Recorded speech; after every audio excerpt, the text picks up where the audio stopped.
a good goal for an ISV would be to try to do like 2% or 5% of their overall ARR through with a cloud partner. But as an ISV, how do you really know or understand if that's even an attainable goal? What do you look for? Yeah, I like to start with doing a TAM analysis. So take your total addressable market and figure out of your total addressable market, what what will best align to which one of my cloud partners.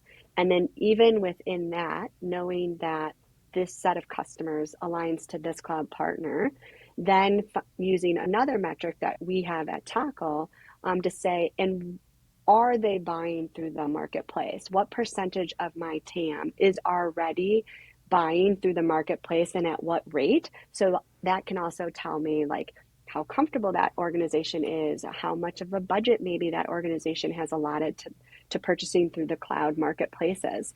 So really starting out with that TAM analysis will help you get organized on which customers I should align to which partnership and like starting to put together those metrics of measuring success in our partnership. It'll help you with coming up with like reasonable, attainable metrics.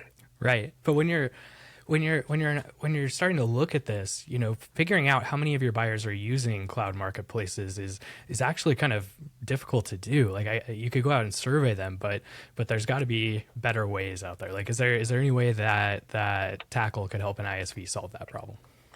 Yeah, so at Taco, I love using Taco Prospect. I use it all the time, especially in the beginning as I'm trying to figure out which customers I should align to which one of my partnerships. I use Tackle Prospect to score if my customers are already buying in the cloud marketplace and which one they're buying in. I think it's great. Like, there's all kinds of data out there.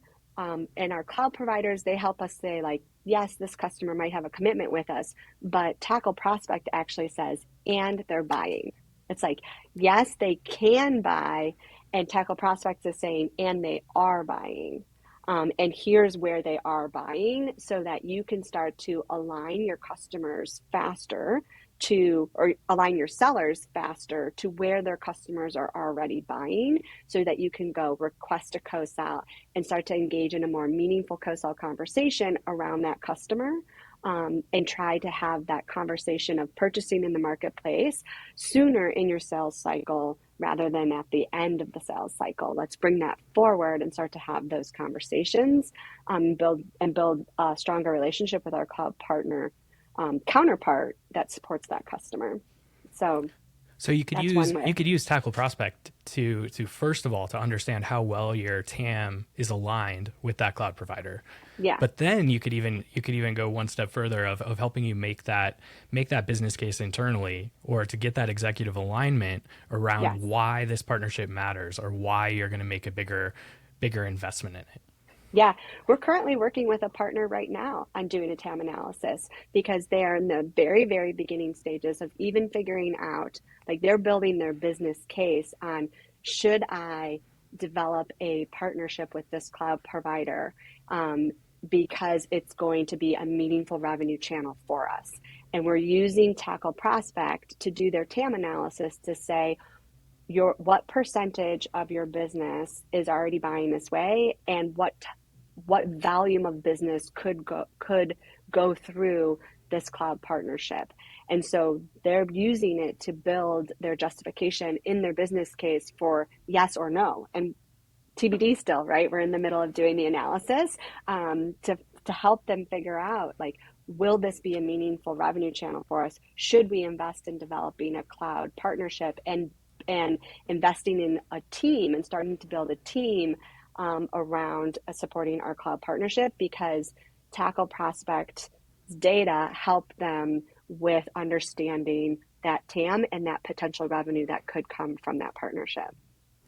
Yeah, that's so interesting because when an ISV, well, a lot of times when they come and start working with Tackle, they think that the first thing they need to do or the first step is to go out and create their marketplace listings and to start driving business.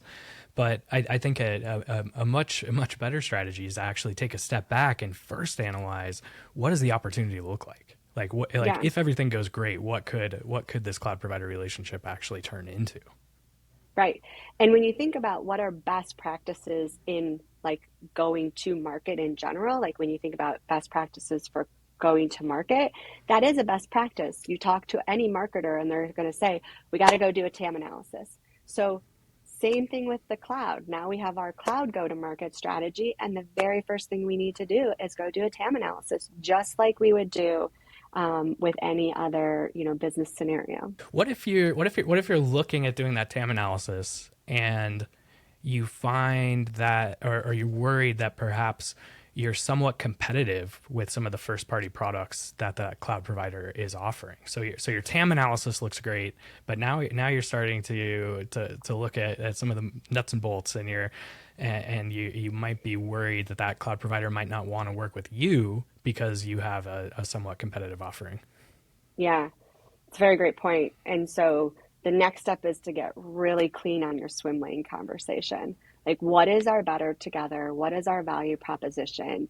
When do we enhance or augment or complement the first party offering? And then get your marketing team involved in helping come up with that better together story and that swim lane conversation so that when you start to introduce the two sales organizations together, everybody can kind of have that conversation. I always say clear is kind, right? So like you got to get clear and make sure that that competitiveness doesn't become noisy and slow you down, and also helps with like rules of engagement with um, showing up together in front of for that customer to help that customer with the best solution. Have you seen this actually work before, where an ISV has something competitive, but they're able to work through that, create that awesome marketing strategy, and actually have a successful partnership with a cloud provider? Yeah, absolutely. There has been partners that have come in, and it started off as a third party offering. And then over time, they actually became a first party. And yet the cloud provider still has their first party. And so just giving customers more optionality. And there are differences and different use case scenarios. So when you have this competitive nature, it's really important to get very specific on use cases and when this solution over this solution based on those use case either customers or needs that they're looking for specifically. And sometimes what happens is, and I've seen this as well, partners like an ISV creates this technology and it's so great and they're into their partnership, and then 2 or 3 years into it, then the cloud provider comes out with a first party offering that's now competitive, and now it's noisy, and now the partner was like, wait a minute, I didn't have all this noise before, now I have this noise. And we have to take a step back and say, okay, let's go build that swim lane documentation. Let's get really clean on our use cases. Make sure that when we are coming up against these customer scenarios, we know how to go have those conversations with our partners so that we aren't seen as competitive.